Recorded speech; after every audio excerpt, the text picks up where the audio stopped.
médicale. Là-bas, on nous a fait savoir que un seul infirmier suffit largement pour les urgences. Qu'on n'a pas besoin d'être deux à la garde. Que toi seul tu peux gérer les urgences. Est-ce qu'une seule personne peut réanimer?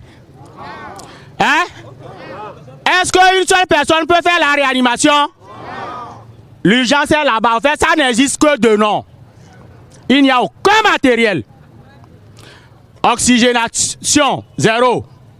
On a un seul manodétendeur. Donc si tu as deux malades que tu dois oxygéner, c'est impossible. Hein? Tu choisis un et tu laisses l'autre. Ouais. Tu choisis un et tu laisses l'autre. Jusqu'à ce que tu le retournes, celui que tu as laissé, lui, il est déjà parti. Hein?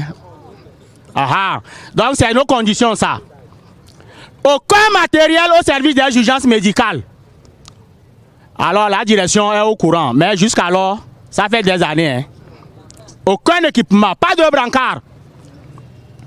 L'urgence est là, c'est derrière vous. Vous pouvez aller vérifier. Pas de brancard, pas de fauteuil roulant.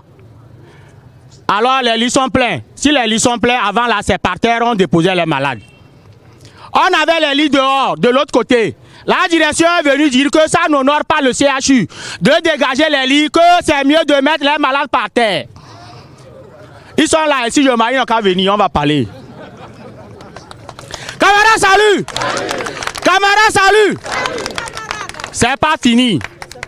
On oxygène les malades seulement à l'aveuglette. Pas d'oxymètre de pouls pour savoir si la saturation est bonne ou pas. Tu oxygènes, tu tournes, tu vois le malade. Toi aussi, ça va. Allez, tu enlèves. C'est comme ça? Est-ce que c'est comme ça? Ça fait rire, mais c'est des pleurs. Hein? J'ai subi beaucoup de choses là-bas. Je fais 9 ans là-bas. Tout ce que j'ai subi là, je ne peux pas raconter. Ils ne veulent pas équiper le centre, je ne sais pas pourquoi. Mais un ministre, si je me rappelle, a dit dans ce pays, chaque temps, on réclame que quoi? Nos conditions de travail. Et que si nous réclamons pour le matériel, eux, ils sont prêts à nous le faire. Est-ce qu'il l'a fait avant de partir? Il est où même? Est-ce qu'il l'a fait? Aha, il a disparu. Alors, les conditions sont pires que ça. Vous imaginez les urgences, pas de aucun matériel, pas d'aspirateur.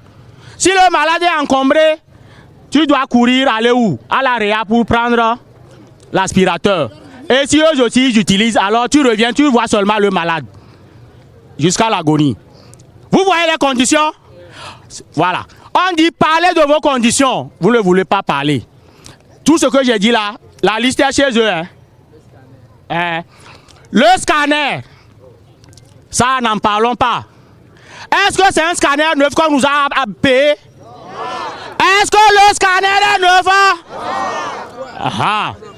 Alors c'est occasion peinturée. Ça n'a jamais travaillé. La radio, même chose. Quelqu'un a déjà dit tout ça là. Mais moi, je ne parle que de mon service. Vous voyez déjà? Alors, je demande à quitter, ils disent non. Ils me disent de subir les morts là-bas. Vous voyez? Ouais. Vous voyez? C'est dans ces conditions qu'on travaille. Hein?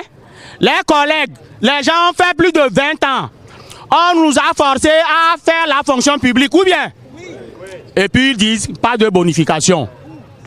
Au fait, qu'est-ce que le statut général de la fonction publique nous a apporté au juste? Vous savez? Moi, je ne sais pas. Hein. S'il a apporté quelque chose, que personne vienne prendre le micro.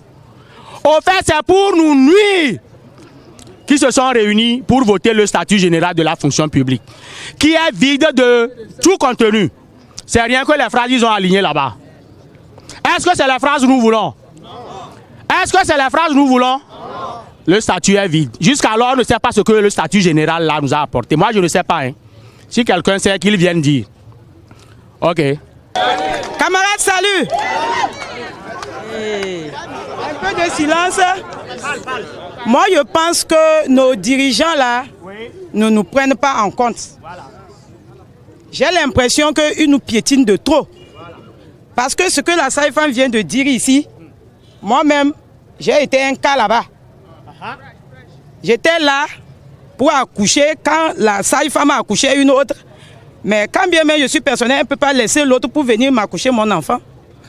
Elle doit faire le geste de l'autre femme avant de venir me voir. Voilà que moi aussi, mon enfant sortait. Qu'est-ce qu'il fallait faire? Donc c'est pour dire qu'il y a tellement manque de personnel.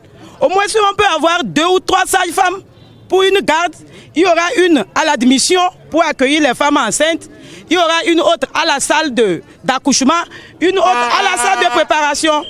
Parce que nous voyons comment les gynécologues et les sages-femmes se démerdent pour sauver des femmes, même qui sont en train de perdre leur sang et autres. Mais ils viennent vers nous pour solliciter des poches de sang. Pourtant, on est obligé de prendre d'autres poches de sang appartenant à d'autres personnes pour pouvoir sauver ces cas et voir si les parents peuvent éventuellement en chercher pour nous ramener, pour qu'on puisse remblayer le trou. Ouais. Bon, à côté de ça, je voulais en venir à quelque chose. Moi, je parle ici en tant que stagiaire. Ça voudrait dire que je compte combien de mois là? À peu près 8 mois sans salaire. Si je compte avec ce mois de janvier. Mais je ne sais pas. Vous a passé un concours. Il faut ajouter, non? Bon, je ne sais pas. Vous savez, c'est quand même difficile hein, qu'une personne connaisse une situation meilleure et que par après, qu'on lui enlève cette situation-là et qu'on lui demande toujours de venir fonctionner, de venir travailler comme si de rien n'était. Je voudrais voir si, bon, en tant que quelqu'un a dit ici que le ministre de la Santé qui n'existe pas, il existe bien et belle, il est là. Parce que je le connais très bien, il a été mon directeur d'école. Et je sais qu'il est là. Il peut dire un mot, il peut changer beaucoup de choses. Non, il est ministre. Peut-être qu'il est rentré dans le circuit et que beaucoup de choses lui sont bloquées. À côté de ça également, je voulais en venir au ministre de la